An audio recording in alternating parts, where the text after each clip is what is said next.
कल मैंने जहाँ छोड़ा था वहाँ से मैं स्टार्ट कर रही हूँ। एक सेकेंड, ये क्या हो गया ये? अच्छा हाँ ये ठीक है।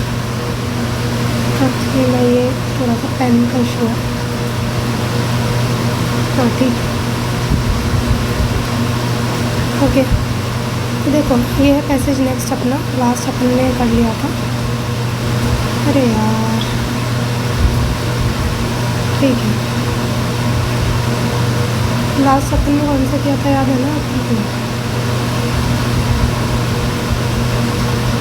नहीं है तो अभी देखो बता देते हैं। लास्ट कौन सा किया था? लास्ट हमने ये वाला किया था याद है, कि ओवरऑल क्लाइमेट जस्टिस की बात हो रही है ना। ठीक है, नेक्स्ट आ रहा है, देखो क्या है नेक्स्ट आपका कह रहा है पैसे। अब एक बार क्या हम ऑप्शन देख लें? रैशनल मैसेज पूछा है, अजम्पशन में हम ऑप्शन नहीं देखेंगे, हम रैशनल मैसेज में ऑप्शन देख सकते हैं। Food yielding trees should replace other trees in rural and tribal areas and community own land. जैसे देखो फूड यील्डिंग ट्रीज़ को रिप्लेस करना चाहिए अदर ट्रीज़ को वगैरह वगैरह। एक बार रुक जाते हैं, क्योंकि लग तो वैसे रहा नहीं कि ऐसा सोल्यूशन नहीं देंगे कि फूड यील्डिंग ट्रीज़ को रिप्लेस करना चाहिए ट्रीज़ इन दैट। तो फिर भी अगर आपका डाउट है तो रुक जाओ, मैं तो इसे क्रॉस कर देती हूँ। लेकिन चलो नहीं भी करते तो रुक जाते हैं। Food security can not be insured in India with the present practice of conventional. पहले तो मैंने हमेशा कहा ऐसे कैन नॉट बी इंश्योर्ड और ऐसी चीज़ें कभी सही नहीं होंगी। तो आपको अगर इसको नहीं भी वो करना एक बार रोक दो, बट ये तो गलत ही है, ऐसा मैसेज कभी वो देंगे नहीं। Wasteland and degraded areas in India should be converted into agroforestry system to help the poor. Okay रुक जाओ। Agro system should be developed in addition to or along with conventional agriculture. अभी देखो यहाँ agro right, तो ये भी एक elimination trick हो सकती है कि आपको जब इस तरीके का ऑप्शन मिल जाए ना जहाँ दो जगह सिमिलर बात हो रही है, तो आंसर उनमें से एक होगा। तो देखो एग्रो है तो आंसर इन्हीं में से एक होगा, हाई चांसेस। और अगर नहीं भी हो, मान लो अगर आपको लगता नहीं भी होता है कई जगह, तो आप मैसेज पढ़ोगे तब तो पता चल ही जाएगा। तो देखो क्या कह रहा है, sourcing food from non agricultural lands in addition to agriculture. Non agricultural land से in addition to agricultural land enables systematic approach to food consumption. तो ये एक बात कर रहा है कि भाई दोनों को अगर मिला दो तो ये बेस्ट है एक फूड कंजम्पशन अप्रोच के लिए। इट अलाउज रूरल और tribal to sustain themselves for whole year. इससे क्या होता है, रूरल और ट्राइबल एरिया सस्टेन करते हैं ईयर के लिए and steer clear of natural disasters and season induce shortfalls of this. It allows this to sustain themselves for whole year and steer clear of natural disasters and season-induced shortfalls. ये कह रहा है उसके बाद, since the productivity of the trees is more resilient to adverse weather conditions than annual crops, forest food often provide a safety net. तो किस चीज़ की बात कर रहा है, फॉरेस्ट फूड की। तो मेन क्या चीज़ है, सोल्यूशन तो यही है कि ये कह रहा है फॉरेस्ट फूड ऑफन एक सेफ्टी नेट प्रोवाइड करता है during periods of food shortage by crop failure. Forest food also make important contribution during seasonal crop production gaps. तो यही है कि यार मेन किस चीज़ पे बात हो रही है, मेन बात हो रही है आपकी forest food as a solution पे। यहाँ पे किस चीज़ का सोल्यूशन, फूड जब फूड स्कार्सिटी हो या फूड इनफ प्रोड्यूस ना हुआ उस टाइम पे ये एक अच्छा सोल्यूशन है। ठीक है, तो आपके ऑप्शन देखोगे कहाँ आपका फॉरेस्ट फूड मेंशन है, कहाँ है देखो। अब आपको इसमें डाउट था अगर food yielding trees should replace, क्या ऐसी भी बात की कि इन्हें रिप्लेस करना चाहिए। यहाँ तो इन्होंने बोला कि दोनों मिलके non agriculture and agriculture land वाले दोनों जो फूड है वो लेना चाहिए। तो ये तो गलत हो जाएगा, ये हमने वैसे ही गलत कर दिया था और ऐसी कोई बात भी नहीं है कि food security can not insured वगैरह, पढ़ के देख लिया हमने। अब बचते हैं आपके ये दो।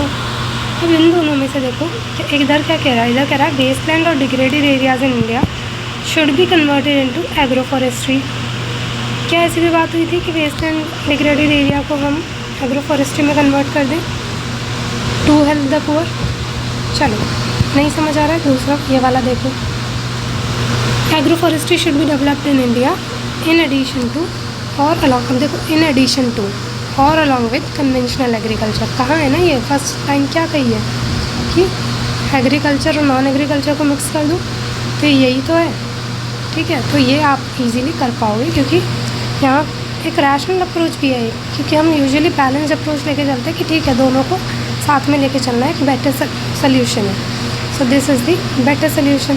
तो यही आपका पैसेज का वो हो गया। और वेस्ट लैंड को चेंज करना वगैरह इसकी कोई बात ही नहीं है, तो ये वैसे ही गलत हो गया। तो ये हमारा आ गया यहीं पे आंसर डी। चेक कर लेते हैं 51 डी है क्या, डी है, तो डी आपका सही हो गया। नेक्स्ट आप देखो और पैसेज देख लेते हैं फिर से। Crux of the passage, rational logical passage का क्या है, तो यहाँ पे क्या कह रहा है, यहाँ पे कह रहा है वाइल अवेयरनेस ऑन यूज़ और miss use and use of antibiotics is common knowledge, as is the impact of dosing poultry and with antibiotics. The environmental impact of antibiotics manufacturing companies not treating their waste has scarcely been discussed at any length or seriousness thus far. So वो कह रहे हैं कि awareness on use या miss use पे या फिर abuse of antibiotics के ऊपर जो अवेयरनेस है, while this is a common knowledge as is impact of dosing poultry with the antibiotics, but the environmental impact of antibiotics manufacturing companies not treating their waste, तो ये वाला जो चीज़ है ना, ये इतना बेहतर तरीके से डिस्कस नहीं हुआ है, ठीक है। Not treating their waste has scarcely been discussed at entire length और सीरियसनेस के साथ इसे नहीं देखा गया। Pollution from antibiotics is fuelling the rise of drug. Pollution जो है एंटीबायोटिक्स की वजह से, that is fuelling antibiotics factories. Pollution from antibiotic factories is fuelling the rise of ये ड्रग रेजिस्टेंट इन्फेक्शंस को इसकी वजह से बढ़ रहे। The occurrence of drug resistant bacteria surrounding this plants is well known. तो ये कह रहा है रैशनल, क्या देखते हैं देख लो। तो ये कह रहा है it is necessary to put, क्या कह रहा है, proper effluent treatment protocols in place. नहीं समझ आ रहा है, एक बार रुक जाओ। It is necessary to promote environmental awareness among people. अब ये तो उन्होंने कहा है कि एनवायरमेंटल अवेयरनेस तो है, तो इसको हटा दो। फिर क्या कह रहा है, spread of drug disease can not be done away with. तो मैंने जैसा कहा है ऐसे स्टेटमेंट कभी आंसर नहीं होंगे, हटा दिया। एज इट इज़ इनहेरेंट वगैरह, ठीक है जो भी है। Pharma manufacturing companies should be set up in remote rural areas. Pharma manufacturing companies should be set up in remote rural areas away from crowded towns and cities। तो ऐसा कुछ बात की है कि ये इनको यहाँ सेटअप करना चाहिए, तो क्या ये सोल्यूशन इससे हो जाएगा? और ना ही क्या ऐसी कोई बात हुई है यहाँ पे, नहीं हुई है। तो ये तीन तो हम हटा पाए। अब ये थोड़ा सा लग भी रहा है रैशनल सुनने में भी, और इसमें बात भी इसी चीज़ से की है कि उसका जो वेस्ट है, ये जो वेस्ट है, वेस्ट जनरेशन जो हो रहा है उनकी वजह से, उसके रिगार्डिंग जो प्रॉब्लम्स हो रही है, तो उसी को ट्रीट करने की बात होगी। It is necessary to provide effluent treatment protocols. तो yes, this is correct. Next क्या है, नेक्स्ट पैसेज में कह रहा है benefits of good quality school education accrue only when students complete and leave school after having acquired gateway skills like one learns to walk before running. Similarly one pick up advanced skill only after picking up basic foundational skill. The advent of knowledge economy possesses new challenge. The advent of the knowledge economy possesses new challenge, and one of the severe consequences of having an uneducated workforce. वो क्या कह रहा है, advent of knowledge economy possess करता है new challenges, and one of the severe consequences of having uneducated workforce will be inability to keep pace with global economy. Without a strong learning foundation at primary level पे, without a strong learning foundation at primary level there can be no improvement at higher education or skill development। क्या कह रहा है, चलो passage में क्या बोला है, सॉरी ऑप्शंस में क्या बोला है। To become a global power India needs to invest in universal quality education. चलो अगर आपको नहीं भी समझ आ रहा है इसको छोड़ दो, ठीक है। India is able to become a global power because it is India is unable to become global power because it is not focusing on promoting knowledge economy। क्या ऐसा कहा it is not unable to become global power इसकी वजह से, ऐसा तो कुछ नहीं कहा, मुझे नहीं लगता।